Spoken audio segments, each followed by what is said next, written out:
Bonjour à tous. Oula. J'essaie, c'est le vide-grenier, on n'a pas eu le temps de prendre le petit déjeuner. Bonjour à tous. Bonjour. Bonjour à tous. Bienvenue, bienvenue. Je suis vraiment dans la joie d'être là ce matin, de pouvoir partager avec vous cette parole.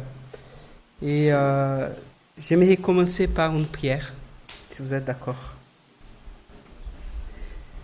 Seigneur notre Père Céleste, au nom de Jésus, nous voulons te louer, te glorifier, demander, Seigneur, à ton nom, à toi, Seigneur, de parler à nos cœurs. Seigneur, je te demande au nom de Jésus, Seigneur, de toute parole qui vient de moi soit vraiment effacée de nos cœurs, que ça reste vraiment ce qui vient de toi et toi seul, Seigneur, ce qui est digne de louange et d'adoration, ce qui peut transformer notre vie, Seigneur. C'est ma prière de ce matin. Au nom de Jésus. Amen.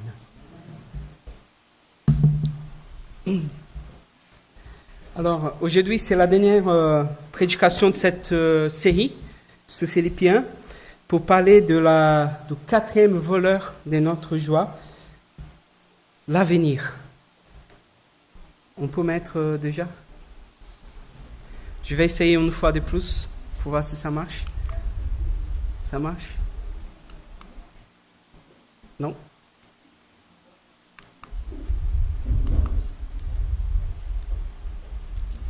Il n'est pas allumé peut-être?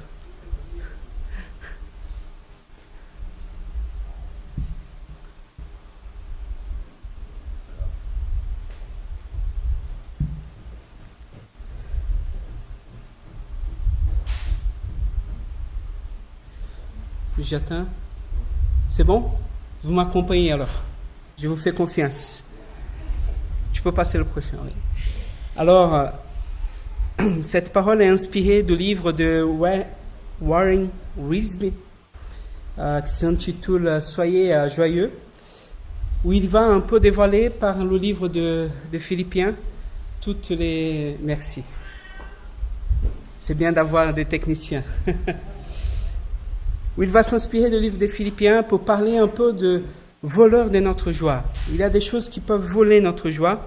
Le premier chapitre, nous avons parlé sur les circonstances et l'apôtre Paul parle d'abord des circonstances comme quelque chose qui peut voler notre joie. Les circonstances comme étant pour lui la prison, les critiques, les crises. Et ça, nous pouvons vivre aussi dans notre vie. Et pour répondre à ces voleurs, à ces circonstances qui volent notre joie, Paul réaffirme sa foi en Jésus-Christ. Dans le verset 21, il dit « Car pour moi, vivre, c'est Christ, et mourir m'est un gain. » Il nous montre que pour ceux qui ont Jésus-Christ comme centre de leur vie, la joie se focalise, se centre en Jésus, non pas dans les circonstances. Le chapitre 2, Paul nous parle des relations, les personnes comme des potentiels pour voler notre joie.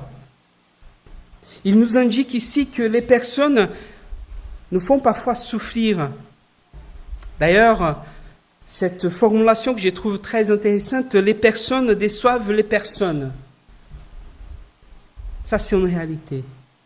Et pour continuer, malgré les déceptions que nous pouvons avoir, malgré ces voleurs de notre joie, il faut sortir du cadre de victime. Il faut pardonner ceux qui nous offensent. Il faut aimer nos ennemis. Devenir des serviteurs du Christ pour notre prochain. C'est pour cela que Paul nous dit aussi dans le verset 13 à 15 du chapitre 2, « Car c'est Dieu qui fait en vous et le vouloir et le faire selon son dessein bienveillant.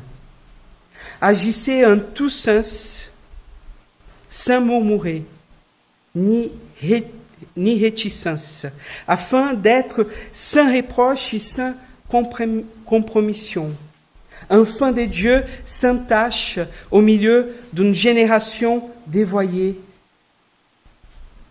et pervertie, où vous apparaissez comme des sources de lumière dans le monde. »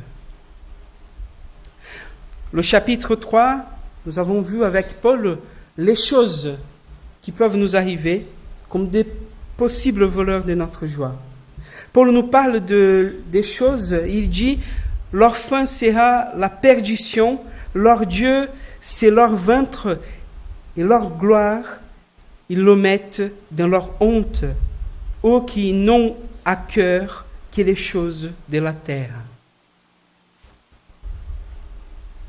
Nous devons donc faire attention aux choses, aux possessions que nous avons, qui peuvent être au centre de notre attention. On peut perdre la joie pour ces choses.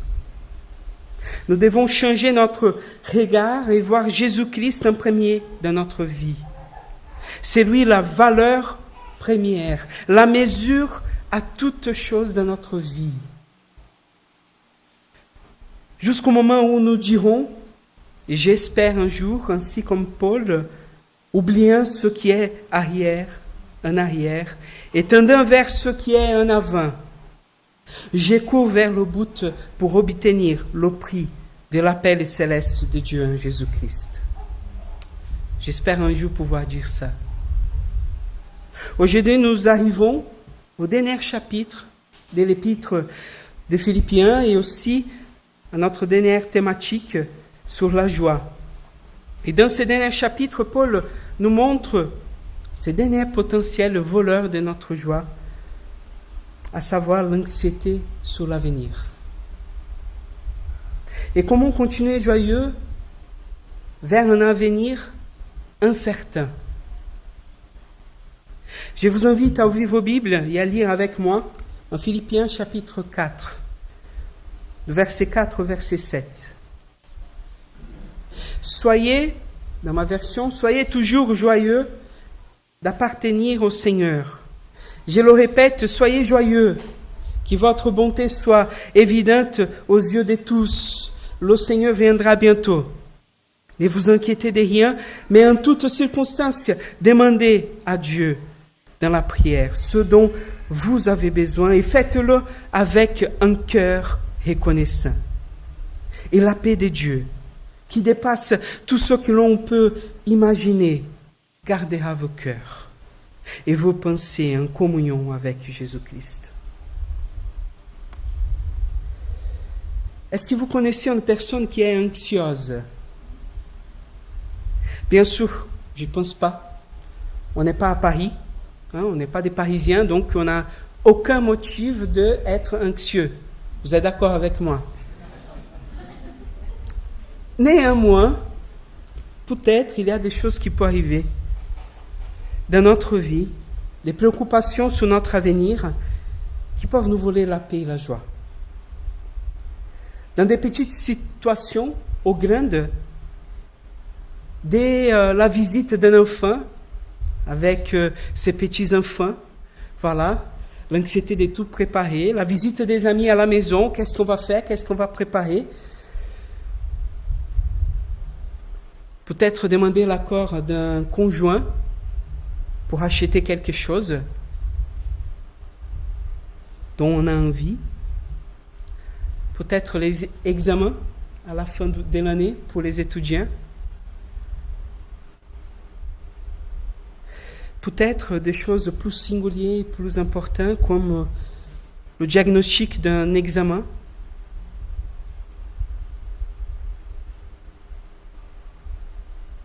Le manque d'argent, surtout quand c'est pour acheter des choses qui sont essentielles. Voilà des choses qui peuvent voler notre joie, qui peuvent voler notre force parce qu'on est concentré sur ces situations.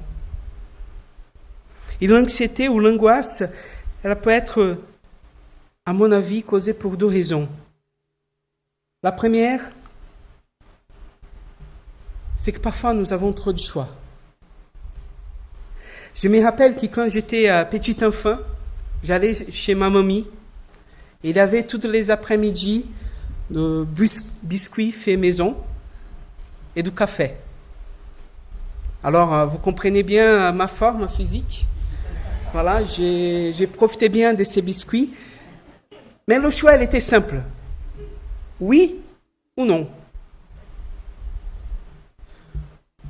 Aujourd'hui, on a tellement de choix. Est-ce que vous voulez le jus d'orange, pomme, est-ce que vous voulez le thé vert, le thé je sais pas quoi, tous les types de thé qui existent dans la face de la terre. Est-ce que vous voulez le café avec noisette, avec lait, avec... Aujourd'hui, on a tellement de choix et surtout que le simple fait d'avoir besoin de faire un choix nous angoisse. Il y a un sociologue, Zygmunt Bauman, qui a écrit un livre qui s'appelle Modernité liquide. Il montre que cette nouvelle génération, à partir des années 84, a tellement de choix qu'elle préfère ne prendre aucun. Comme dit l'adage, choisir, c'est perdre tous les autres choix.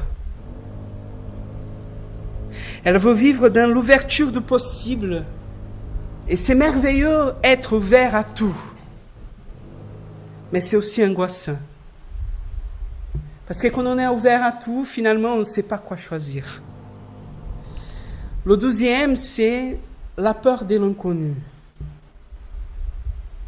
Nous ne savons pas ce qui peut nous arriver le lendemain. D'ailleurs, ceux qui ont vécu le Covid, du jour au lendemain, on s'est vu fermé chez nous. On a tous ces bruits de guerre, ces guerres qui s'approchent de chez nous aussi. Nous avons toutes ces incertitudes économiques, pas seulement dans notre pays, mais dans tous les pays du monde. Alors peut-être que nous pouvons dire, oui, on est angoissé, mais on a de quoi s'angoisser. L'abondance ou la misère, toutes ces choses peuvent nous apporter. Mais la vérité, c'est que 70% de notre préoccupation n'arrive jamais. Et pour les 30%, on ne peut rien faire. La vérité, c'est que finalement, on s'aperçoit qu'on n'a pas le contrôle sur le lendemain. D'ailleurs, j'aime bien le texte d'Ecclésiaste. Pour moi, c'est mon livre préféré de la Bible. Et j'aime bien un passage qui dit, écoute, on ne peut pas savoir ce qui peut s'arriver demain. Et ça, c'est pour que notre cœur ne devienne pas orgueilleux. En quelque part, si on vivait que dans le bonheur, si on n'avait pas la possibilité de la souffrance, de la mort, des maladies et des choses qui peuvent nous frapper, finalement, notre cœur deviendrait trop orgueilleux. Mais là, il s'ajoute à cette vision de l'avenir à quelque chose que je trouve qu'ici en France, on est particulièrement bien doué, c'est le pessimisme. Une fois, en discutant avec un Français, c'est pas ma parole, j'ai traduit ce qu'il m'a dit, d'ailleurs, donc c'est pas mon jugement, il m'a dit, mais si tu me donnes une voiture, un BMW à nickel, 0 km, et qu'elle a une rayure, d'abord, je vais regarder la rayure. C'est pas moi qui dis, hein. Ces deux motifs, soit trop de choix, soit la peur de l'inconnu, ce qui peuvent nous arriver, les pertes que nous pouvons avoir. Voilà des choses profondes. Et je pense qu'il s'ajoute aussi un petit bémol, c'est que parfois on a un manque aussi de confiance en Dieu. Un manque de confiance en Dieu parce qu'en quelque part, nous attendons que Dieu nous apporte ce qui nous donne la joie et le bonheur. Je ne veux pas vous culpabiliser en disant cela. Si vous avez l'angoisse, si vous avez l'anxiété, et même parfois des troubles médicaux, c'est parce que peut-être il y a des choses à réfléchir. Je parle ça en connaissance des causes. Je suis même une nature angoissée. Donc je ne veux pas culpabiliser, je connais ces drames. Par contre, il y a des personnes qui n'arrivent plus à vivre, qui psychomatisent l'angoisse, qui perdent leur santé à cause des incertitudes de l'avenir. Sur cela, Jésus nous a montré que l'anxiété est inutile. Jésus nous a dit en Matthieu chapitre 6, versets 33 et 34, « Cherchez d'abord le royaume et la justice de Dieu, et tout cela vous sera donné par surcroît.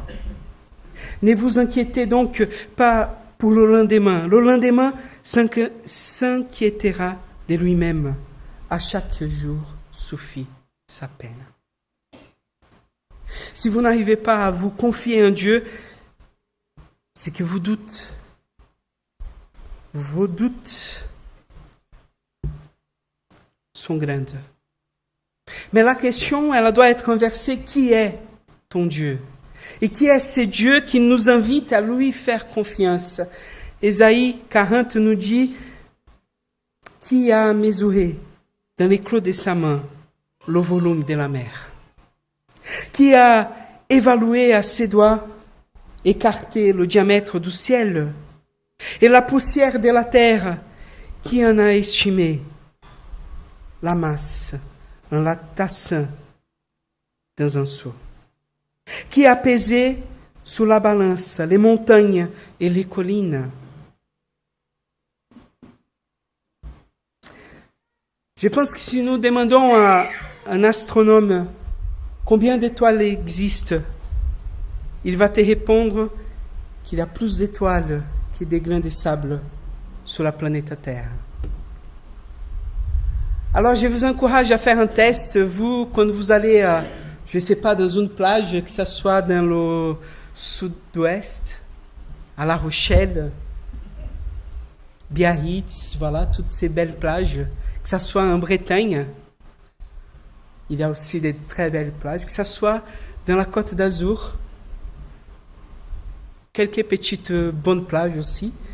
Je vous invite à prendre le sable dans votre main, voilà, une poignée, vous mettre dans un sac tous ces sables, vous allez amener dans votre maison et vous allez compter le nombre des sables que vous avez pris.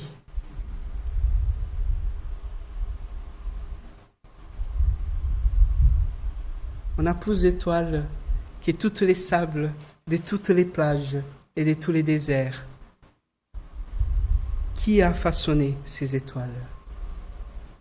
Ce n'est pas juste le macro-univers qui nous parle, mais aussi le micro-univers. En arrivant chez vous aujourd'hui, je vous invite à prendre une feuille d'un arbre, de votre jardin, ou dans la route, pour ceux qui habitent dans un appartement. Une feuille est aussi complexe que toutes les structures de la ville de Paris. Prenez un œuf, c'est plus complexe que toutes les choses que nous avons pu créer avec notre intelligence.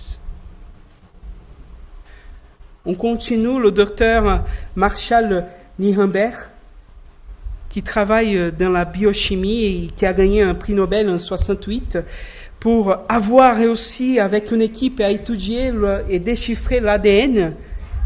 Il a affirmé que le corps humain a plus de 60 trillions de cellules vivantes. Et dans chacune de ces cellules, nous avons 1,70 m de bandes d'ADN concernant nos informations génétiques. C'est-à-dire que nous avons à peu près 102 trillions de kilomètres de bandes d'ADN en nous, qui parlent sur nous. Plus complexe que ça, je ne sais pas.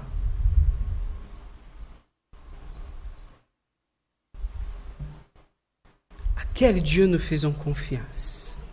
C'est notre question.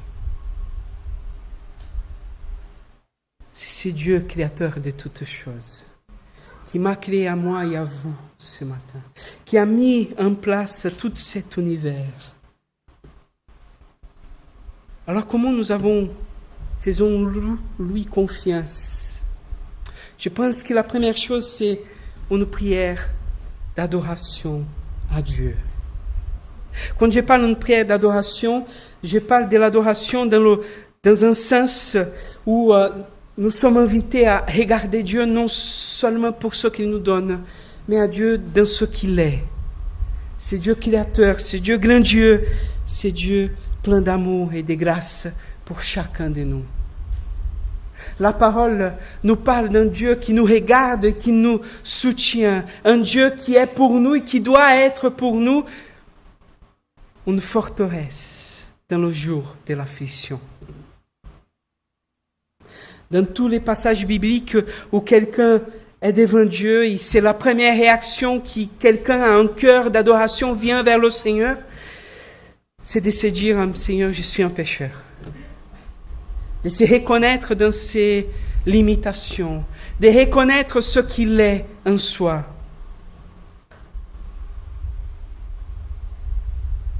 Nous sommes invités par Paul, nous sommes invités par la parole du Seigneur à dire, mais voilà, Seigneur, je suis devant toi. Tu es ce Dieu-là. Tu es ce Dieu qui a façonné toutes les étoiles. Tu es ce Dieu qui a façonné cette feuille qui pour nous est si simple et si banale, si éphémère, mais si complexe.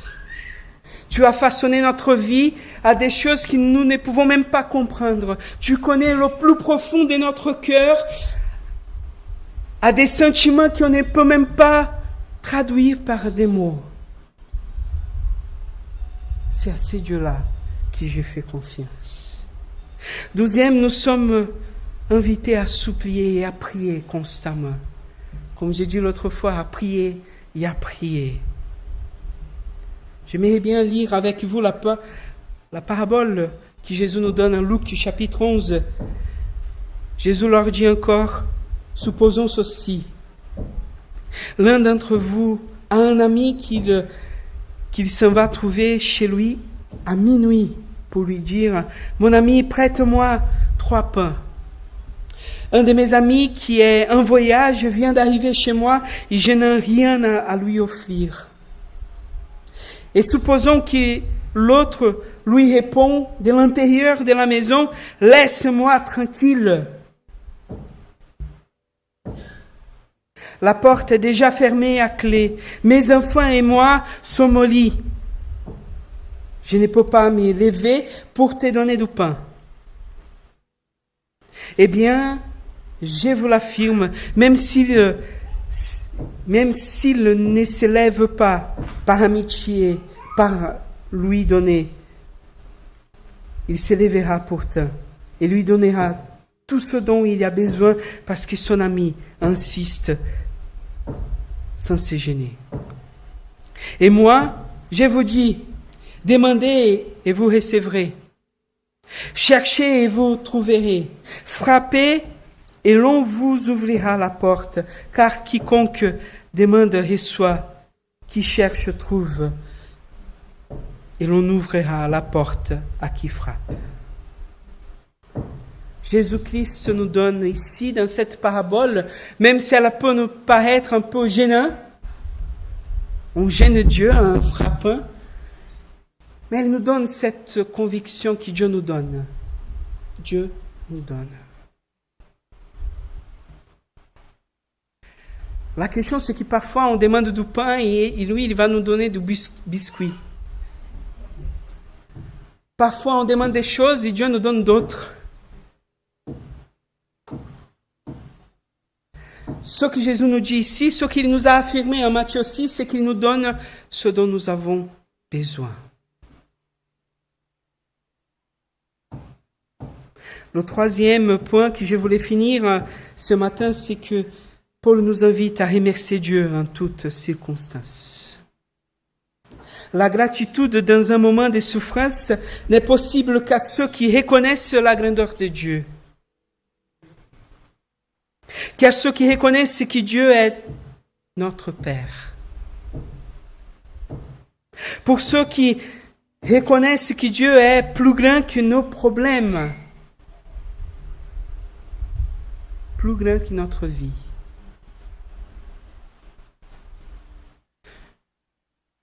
Je pense que nous sommes en train de regarder et une des choses qui nous fait perdre cette ligne, cette conviction, cette confiance,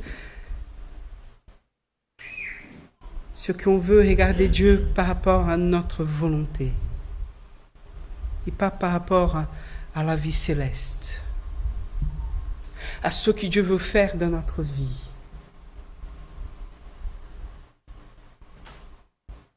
On veut avoir des belles maisons, des bonnes voitures,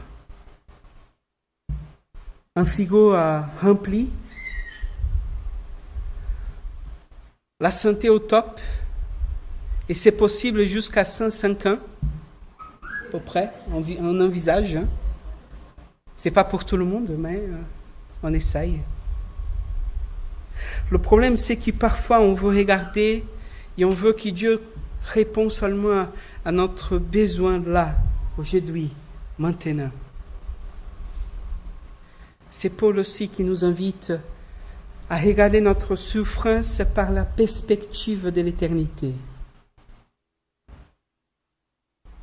Il dit en 1 Corinthiens chapitre 4, notre souffrance est éphémère si on regarde la gloire de l'éternité.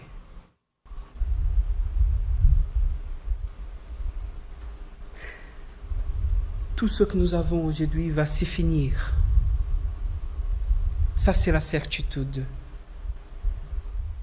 Que ce soit par la perte d'un mauvais investissement, que ce soit par les difficultés que nous pouvons trouver, que ce soit par une santé qui un jour va s'envoler, que ce soit par la mort elle-même.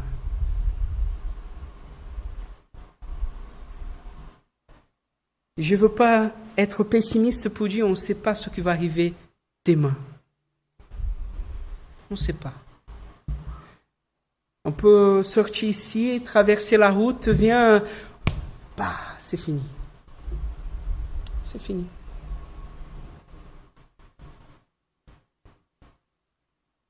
Ce qui nous permet de continuer face à cette incertitude, c'est la conviction de ce que Dieu est. C'est de comprendre que la promesse de Dieu n'est pas que pour aujourd'hui. C'est pas que la joie aujourd'hui, mais c'est la joie éternelle. C'est pour toujours.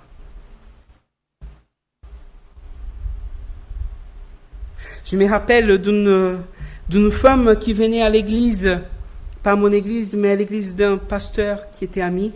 Et cette femme, elle habitait dans un favela. Et elle ne pouvait pas venir aux réunions au soir, que le matin, parce que les trafiquants disaient, 8 heures, tout le monde à la maison, qui passe à la rue est tué. 8 heures, tout le monde à la maison. Un jour, elle arrive dans la réunion de prière, alors elle a dit, merci Seigneur, je peux venir, je peux prier avec vous. Et elle était toute contente, elle réjouissait, le Seigneur, merci Père, tu me donnes la grâce, je peux être avec mes frères. En arrivant à la maison, elle a trouvé son fils mort. Les trafiquants avaient donné la possibilité qu'elle parte pour tuer son fils.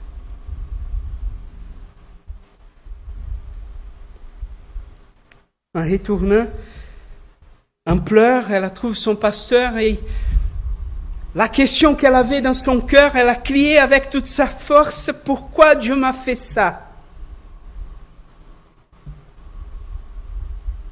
Pourquoi Dieu m'a permis ça? »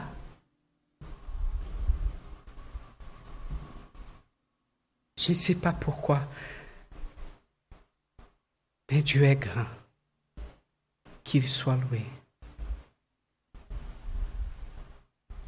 Même dans ces incertitudes, même sans savoir pourquoi et comment Dieu avait fait, la foi n'est pas une question de savoir. La foi, c'est la confiance dans ce que Dieu est. Même si je ne peux pas répondre à toutes les questions, même si je ne peux pas dire pourquoi ça m'arrive, il est Dieu et il est grand.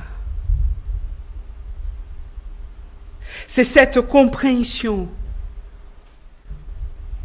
de dire au Seigneur, merci Seigneur. Merci parce que tu es mon Dieu. Merci, je ne sais pas pourquoi. Aujourd'hui, je suis en souffrance. Aujourd'hui, les paroles de louange ne peuvent pas sortir de ma bouche parce que je suis en souffrance. Mais que ton nom soit glorifié. Je te suivrai, quoi qu'il m'arrive, tu es Seigneur. La parole nous invite à ça, à cette confiance. J'ai l'impression que parfois nous faisons des petits dieux avec les choses que nous avons dans notre maison, mais libérez-vous. Paul nous invite à vivre aujourd'hui comme si nous n'avions pas aujourd'hui.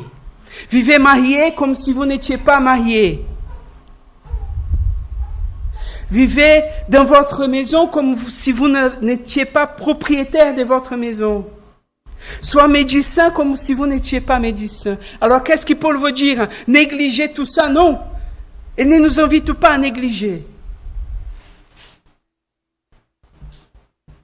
Elle nous invite à ne pas donner tout notre être à ces choses-là. Il nous invite en quelque part à nous éloigner et à dire ce qui est important pour moi, c'est le Seigneur. Parce qu'un jour, toutes ces choses vont passer. Un jour, mon épouse va partir. Un jour, mon enfant va partir. Mais ce qui ne partira jamais, c'est le Seigneur. Parce qu'un jour, je vais le rencontrer dans la gloire céleste. Et si cette parole ne nous réjouit pas, c'est parce qu'il y a quelque chose de compliqué, de dur. Il y a une erreur dans notre foi. C'est parce que nous comprenons Dieu seulement comme le Dieu qui nous donne tout. Comme le génie de la lampe qu'on va frotter, le génie va apparaître, il va nous donner tout ce qu'on veut. Alors si notre joie est dans ces choses, c'est Paul lui-même qui dit, mais mangeons-en, buvons. Allez, tout va passer. On n'a plus rien après.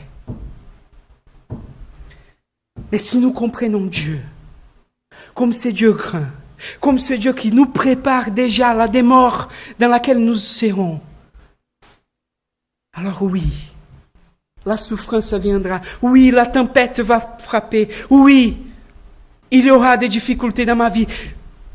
Mais je dirai toujours, tu es grand, Seigneur. Je dirai toujours, Christ, je te suivrai, quoi qu'il m'arrive. Je vous invite ce matin à ces pas de foi, à penser dans votre tête, voilà qu'est-ce qui m'angoisse, qu'est-ce qui tire, qu'est-ce qui enlève mon sommeil, qu'est-ce qui m'empêche de dormir. À donner ça devant le Seigneur. Il a dit, Seigneur, voilà ces choses. Moi, je veux beaucoup. Je veux ça. Mais je veux donner ça devant toi. Fais dans ma vie tout ce que tu veux. Tout ce que tu veux. C'est ce qui fait la présence de Dieu dans notre vie. Je vais finir avec une histoire personnelle. Désolé, mais je raconte beaucoup d'histoires. C'est ma façon. Ma mère, je me souviens de cette expérience, le jour où elle avait le cancer, elle était à l'hôpital, et à chaque fois qu'elle avait de crise, c'était un cancer dans le poumon, donc ça faisait de l'eau, et donc ça faisait comme si elle s'est noyée. Et noyée? Noyée, merci. C'est noyée. Et donc, à chaque fois qu'elle avait la crise, que je la voyais, ses yeux avaient la panique. Elle a paniqué, elle était raide. Et je me souviens un jour où j'arrive à l'hôpital, ma mère, elle a chanté un cantique plus blanche que la neige. Un très joyeux cantique. Et j'arrive, elle a dit, aujourd'hui, ce soir, Dieu est venu dans ma chambre. Ce soir, la présence de Dieu était là. Je n'ai plus peur. J'ai dit à Dieu, fais de ma vie ce que tu veux. Je me souviens, ce soir-là, la crise est venue et son regard était paisible. La présence de Dieu change tout. Dieu est là avec nous à chaque moment. N'oublions pas, il est là avec nous. Rendons-lui gloire. Disons à lui, Seigneur, je veux te suivre, quoi qu'il m'arrive. Je veux être à toi. Je vous invite là, on va faire un petit moment de prière. Je vous invite dans ces moments de prière de parler au Seigneur toutes les choses toutes les choses qui peuvent enlever votre paix, toutes les choses qui vous tracassent, toutes les choses qui vous angoissent. Là, aujourd'hui, nous allons prier ensemble, nous allons déposer ça devant le Seigneur.